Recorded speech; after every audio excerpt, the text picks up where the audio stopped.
Hello, everybody, and welcome back to Odin's Movie Blog. I am the critic who is a cynic. Hope you're doing well, and today we're going to be talking about the Joker movie, which, thank God, is finally coming out this week, so that way we can actually see it for ourselves and make our own judgments and not have to have the damn media trying to spin narratives one direction or the other with this film. But before I get into this story, I do want to have a huge thank you to everyone for the birthday wishes yesterday. Last night's live stream was very, very special. Yesterday, all day getting inundated with tweets and messages, well wishes, and things like that. Seriously, it means the world to me. I tend not to be a really big birthday person, but y'all definitely made it a very special day indeed. So thank y'all so much for it. And huge shout out to Ruthie for getting together a bunch of people in the community to do well wishes into a video format and all that good stuff. And so thank you so much. I think Rookie Critic did the editing for it. So thank you, good sir. And to everyone involved. Again, there's too many people to really name, but seriously, thank you so much. It was awesome. But let's go ahead and get to this report that Warner Brothers is telling the Access media to get lost at the Joker red carpet. And to me, if this is indeed true, this is well deserved by the media. The media deserves to be shut out of the red carpet for the premiere of this film because of the way they've been acting, the way that they've been trying to spin this film, the way that they've essentially been giving this film more power than it actually has. And what's really disgusting, we talked about this on the live stream last night, is that if anything were to happen, God forbid, and I'm praying that so nothing does happen. But if anything were to happen, they would immediately try and say, we told you so, blame the film.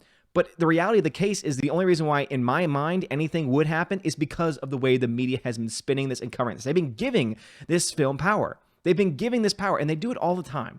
Anytime a tragedy happens, what do? They cover it for the ratings. They don't care about the people involved. They don't care about the lives involved. They will put the person's name out on blast. They will cover it from 24/7. For a few days. They have the 24-hour news cycle. They'll be saying that person's name over and over and again. What does that do? Not only does it vindicate what that person was trying to do, which was get attention in some situations, but it also basically pushes for and allows for a more open environment for someone to copycat that person's actions. They've done studies on this. There are no studies that correlate between violence in video games or violence in movies and people acting out. There is a correlation that has been shown between the coverage that is given to these events and people copycatting and people picking up ideas because of the way that's being covered. So kudos to the Joker for, and the people behind it at Warner Brothers, if this is indeed true, for shutting those idiots, those asshats out, because that is not what the film is about based on what we found, the film to be about. And that's what most films aren't about. If a film is a story about a psychopath, the movie is not saying, oh, this means that you can do that. This means that you are allowed to do this. All it's doing is saying, hey, here's a character study of someone who has lost their mind. And so that way we can, again, appreciate all the different kind of things that go on in a person's mind. That's not saying that's glorifying it. That's not saying that's a good thing. But to better understand the mind of a psychopath is something that we desperately need in today's world. In fact, I would say this movie is more necessary in today's world because it's going to allow us, hopefully, based on everything we've been hearing, allow us to better understand the mind of a person that would do some of the actions of the person in this film, but also people that would do things inspired by various actions in our life. So this is getting covered from our boys over at Bounding in the Comics, John F. Trent. He says, Warner Brothers told the Access media to take a hike for the upcoming Joker red carpet event that will take place in Hollywood and the famous TCL Chinese Theater. A Warner Brothers spokesperson told Variety there will not be any interview press on the red carpet for the event. The spokesperson stated, our red carpet is comprised of photographers only. A lot has been said about Joker, and we just feel it's time for people to see the film.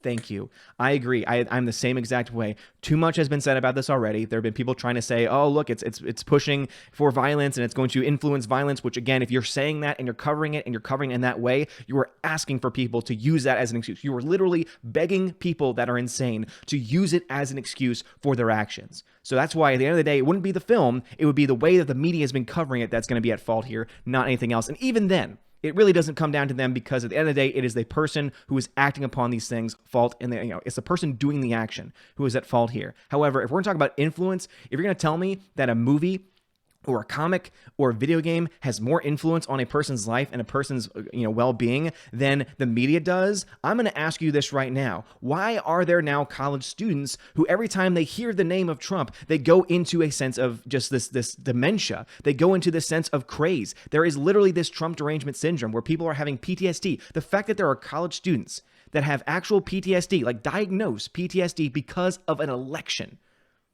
Who do you think that fault is? Obviously, it's them for putting so much power behind it, but who is the one that influenced them? Their professors, and even more so, the media. Let's talk about this and make this very clear. The media, in my opinion, in my mind, are some of the biggest enemies that we have in our world right now, because they are the ones that are pushing all this propaganda. They are the ones that are pushing all this nonsense, and it's because of their influence and their reach that many people are starting to believe the world is what it's not. And if you're going to go ahead and basically create a world that is not real, if you go ahead and put people that are not already right of mind in that state, in that world that is not real, but is rather being, collected and being put together and stitched together by the media, that is going to breed and have a lot more likelihood of breeding violence and other actions more so than anything else. If we're going to be completely honest about any of this going forward. The interview press has been openly hostile towards Joker, and a number of reviews specifically review-bombed the film due to their political ideology, and that's very true. And it's amazing to me that Rotten Tomatoes and so many people are going to complain about audiences review bombing certain films, but then when the actual verified critics are the same people that are doing the same exact thing to certain movies because of political ideology, go ahead and look to their reviews for Rambo Last Blood 2, that is perfectly fine. Those reviews are allowed to be up there, and their reviews are not seen as being any less valid. But when it comes to audiences doing that, oh, no. Now we have to create a new system to make it harder for people to put their opinions out there. You either allow speech or you don't allow speech. You don't pick and choose, and when you do, what you do is you show your own ideology, and it's very clear where Rotten Tomatoes stands on the ideological spectrum, and it's about time that people stop going to that site, stop giving that site power because of the nonsense that they've been doing, especially for films like Joker and also like Rambo Last Blood. Not only did Phoenix walk out, but director Todd Phillips also took issue with the critics and the press coverage of the film. Phillips described critics slamming the film for its violence as bizarre. He told this to The Wrap: "We didn't make the movie to push buttons. I literally described Joaquin at one point in those 3 months as like, look at this as a way to sneak a real movie in the studio system under the guise of a comic book film. It wasn't, we want to glorify this behavior. It was literally like, let's make a real movie with a real budget and we'll call it effing Joker." That's what it was. And to me, this is something that I've been saying for a long time, is that is how the film seems to be presenting itself. Yeah, it's a story about the Joker. Yeah, it's a story about a comic book character, but it's a lot more of a realistic approach. It's a lot more of a real story. And to me, because of the fact that you did have critics, again, they talked about the 8-minute standing ovation at the festival when it first premiered almost a month ago, which pissed me and so many people out there off because of the fact that we had reviews that early on about this film, and all of them tried to control the different aspects to it. But the fact that they're trying to make a good, solid film about an actual character, that to me is what is most important. And a lot of people are already looking at that and saying, hey, that's why I don't want to see it. Because there's some people that want a comic book film. They want a film based on that universe. But for me, I'm like, no. I kind of want more films like Joker, like Logan, where it's a comic book film with comic characters, but there's also this sense of realism to it as well. There's also this sense of deep character dives. And I think that comic book films are going to be a great place for people to do that, right? Without pushing any agendas, which is obviously from here, it was not their intention. He then criticizes them and specifically takes aim at the far left. I think it's because outrage is a commodity. I think it's something that has been a commodity for a while. What's outstanding to me in this discourse is the movie is how easily the far left can sound like the far right when it suits their agenda. It's really eye-opening for me. And I think a lot of people are coming to this place now where you have a lot of people that in all reality are center. They're center left, center right. And we've heard this a lot on many other channels that I support throughout the last several months, especially when it comes to political discussion. But it really is true. A lot of us are starting to realize that we're a lot more center than we think because the bizarre and fringe elements are just becoming so vocal. The far left, the AOCs, and just the crazy identitarians of the left are going insane. But then also you've got the far alt-right people too, the actual alt-righters themselves, and all the nonsense they're spewing too, also getting a lot of the attention. And now you have these two groups almost going hand in hand with each other on a lot of different things. And when you have now big Hollywood directors who are definitely more on the left of center side of things starting to call out the far left for it, I think this is a good thing. This to me tells me that the Joker is actually probably going to be a movie that's going to bring more people together than separate.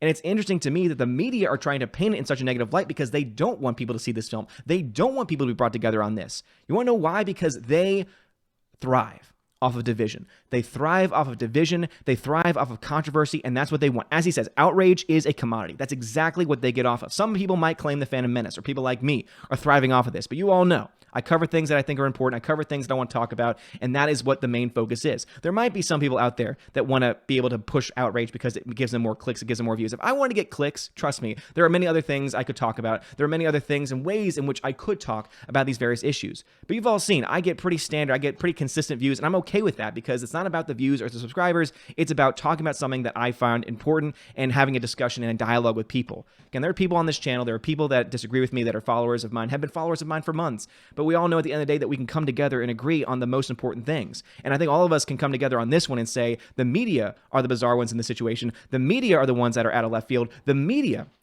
are the ones that need to be held accountable. If anything were to happen, I'm praying to God that nothing happens because I don't want it to. And if it does happen, guess what? There's something that you're not going to hear on this channel, and that's going to be the person's name and any other various details about that person, because that is not going to be the place of this channel or what should be the place of any media outlet for that matter, because that is what pushes for more people to act out in this way. But what we will talk about is we'll talk about the film. We will talk about how I'm hoping how solid it's going to be. And if it's bad, I'll say it's bad. If it's good, I'll say it's good. I'm not going to sugarcoat it. I'm not going to put a political spin onto it. I'm simply going to look at the film as a film and pray to God that no one else tries to spin this damn film to be something that it's not and have someone act out because of the nonsense that's being pushed by the media. But let me know your thoughts. Do you think the media is going to be complicit if anything were to happen? Also, do you think that the media needs to shut the hell up trying to push agendas and instead talk about the actual film as a film? And what are your thoughts here about Todd Phillips talking about this in this way? I'd love to hear your thoughts on this and all the things that we talked about in the comments section below. If you like this video, smash the like button, give us a subscribe. It helps us a lot. You're all amazing and beautiful people. Have a wonderful day. And as always, God bless.